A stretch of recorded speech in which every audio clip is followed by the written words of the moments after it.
అత్తమ్మా చలి పెడుతుందా కప్పుకొని కూర్చున్నావు? అవునమ్మా ఇలా చలి పెడుతుంది, వాతావరణం చల్లగా ఉంది, చలి పెడుతుంది అలా. మరి చెద్దరు గిట్ట తెచ్చేనా? ఏమొద్దులే, ఏమొద్దు, చెదరొద్దు ఏమొద్దు కానీ నేను అట్లా కప్పుకున్నా.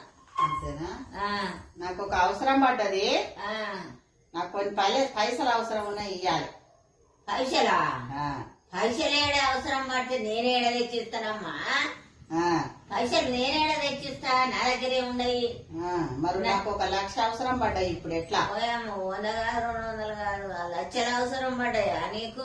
నా దగ్గర అంటే 50 అంటే ఇస్తా, 10 అంటే ఇస్తా గట్ల గాని నేను లక్షలు ఏడ తెచ్చిస్తానమ్మా, లక్షలు. మరి 50కి ఏమొస్తుంది, 10కి ఏమొస్తుంది అని నిన్ను అడుగుతా నేను. మరి గట్లా అడగాలి కానీ గిట్లా అడిగితే నా దగ్గరే లేవు. అవసరం పడ్డది, నీ దగ్గర గొలుసు ఉంది కదా, చంద్రహారం ఉంది కదా, 2 తులాలు 3 తులాలు, అది ఇస్తే నేను కుదవ పెట్టుకొని 1,00,000 రూపాయలు తెచ్చుకుంటా, నా అవసరం వాడుకుంటా, మళ్ళా పైసలు వచ్చినప్పుడు నీకు ఇస్తా. ఇక బానే ఉంది చక్కదనం. ఇక గొలుసు కాడికి వచ్చినా ఇంకా ఇంత అయింది అంత అయింది ఉండదు, గింత దగ్గరలో పెడతానంటున్నావు. మరి నిన్ను సాదేది ఎవరమ్మా?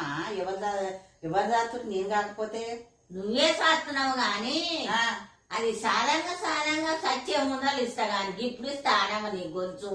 మరి ఇప్పుడు ఇవ్వకపోతే, నా దగ్గర ఉన్నప్పుడు నాకు ఇవ్వకపోతే, నా అవసరానికి ఇవ్వకపోతే ఎట్టుంటది అనుకుంటున్నావు? ఏమనుకుంటున్నావు నీ పానానికి? ఏమనుకుంటలేనమ్మా, మరి నాకు అర్జెంట్ అవసరం పడే, నాకేదో పాన మీదకి వచ్చింది, నీ కొడుకు మాత్రం చెప్పక తల్లి నన్ను కొట్టి సంస్థాడు. మరి ఆయన చెప్పొద్దంటావు, గొలుసు ఇవ్వమంటావు, మరి ఎట్లా గొలుసు? మరి ఆయన చూస్తుండా, దాపెట్టుకుంటాం, ఆయన అడుగుతుండా, మళ్ళా నీ పైసలు నీకు తెచ్చి ఇస్తా, నా అవసరాన్ని తీర్చేదానికి సొమ్మియను అది అను అంటే మరి నేను చూసుకుంటలేనా నిమ్మలంగా? చూసుకుంటున్నావమ్మా, చూసుకుంటే నీకు ఇప్పుడే సొమ్ములు ఇవ్వాలని కరారా? మరి ఇప్పుడు ఇవ్వకపోతే ఎప్పుడు ఇస్తావు?